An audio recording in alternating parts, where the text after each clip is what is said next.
Well, I think that one of the things in terms of neurology has just been more women. Mhm. I think when I trained, we had two women on staff. They both left shortly after that. And during my entire training as a resident, we had one woman on the entire faculty. So about half the residents would be about 3 to 1, eventually 2 to 1. So I think that it was certainly a specialty where there were, at least when I trained, fewer women.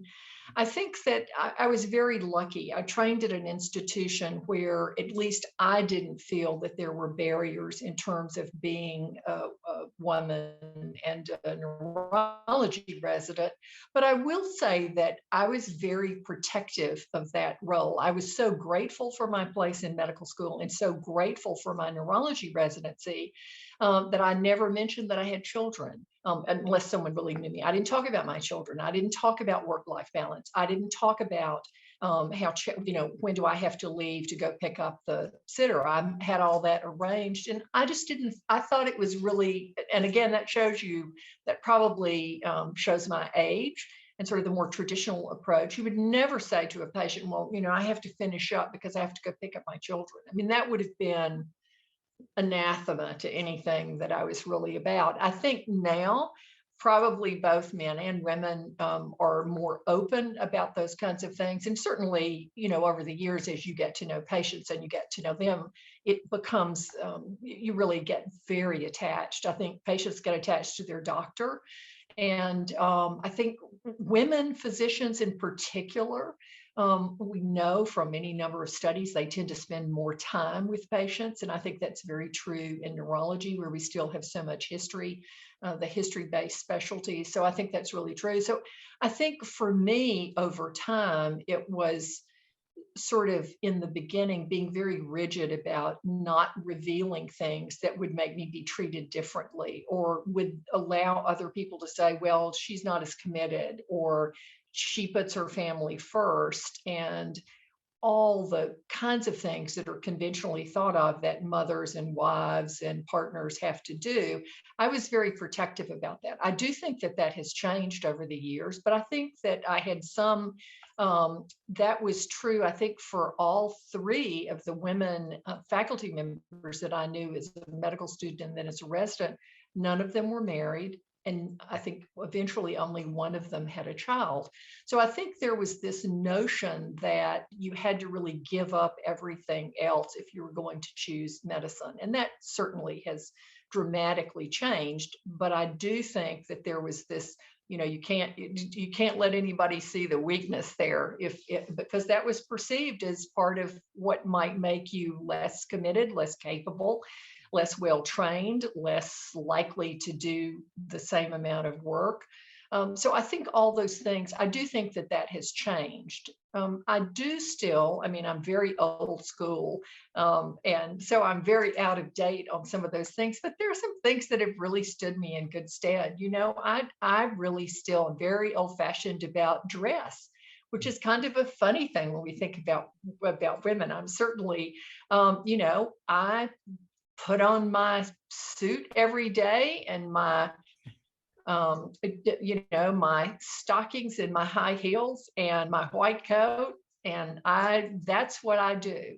And it's really funny. I've followed in the literature a lot of things recently about medical students, women who get mistaken for nurses, or they get mistaken for a tech, or other important members of the healthcare team. But that was never my experience. I was, I believe a lot in that professionalism, professional dress. It's one of the core components for curriculum now.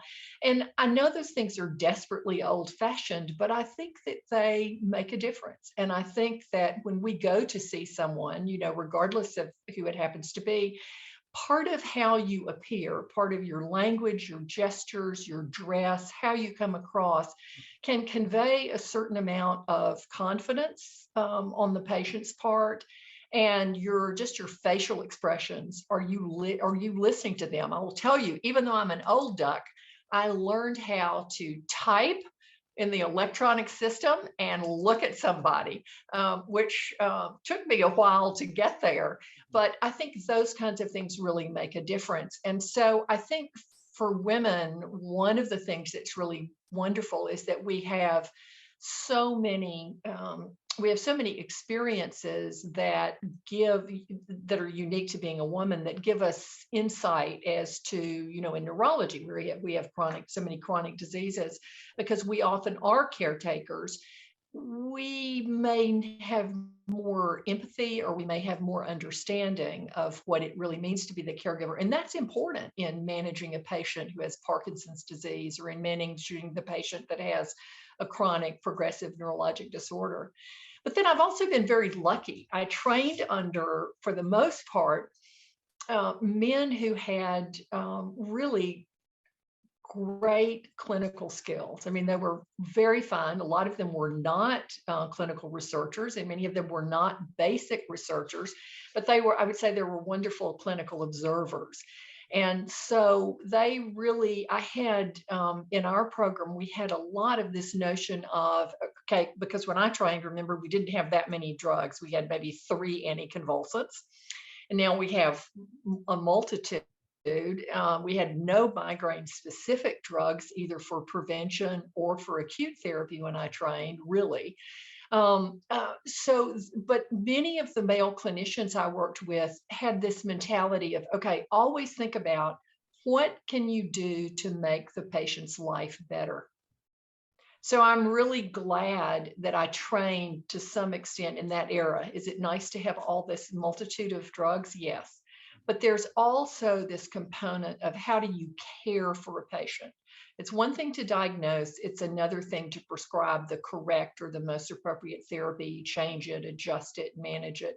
But it's also something to really think about all the aspects of that. How does this disease, again, since in neurology we're typically dealing with chronic diseases, how does this affect how you feel about yourself, about your partner, your chances to have children, your adult children when they're having to take care of you? And so I think I was very fortunate in terms of that I sort of trained in the period when we were beginning to move away from that old line about diagnose, adios. The neurologist could tell you what was wrong, but couldn't do very much, or didn't do very much.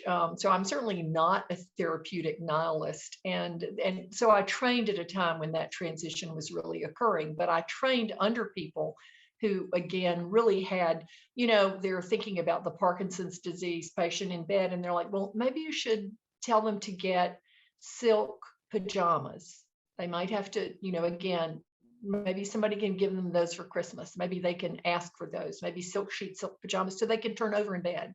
So those kinds of things were very meaningful to me. I started when Botox botulinum therapy came out, and they were still doing cervical surgeries where people were in the halos, and I'll never forget one person who ripped the screws out, because we didn't really understand cervical dystonia. So it's been so lovely. And then to get to work with patients where they've had maybe cervical dystonia that's simply never been diagnosed, and then to tell them those stories, to be able to convey, and this is why this drug is important for you.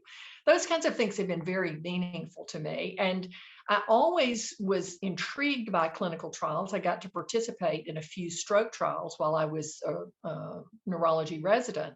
And then when I started in practice, I noticed that all the headache specialists that I really admired were doing clinical trials. It was the era of the triptans, and I had sort of missed the first run of clinical trials for sumatriptan, but boy, was I ready for the next round. And the first trial I ever conducted, where I was the principal investigator, was a trial for migraine in adolescents.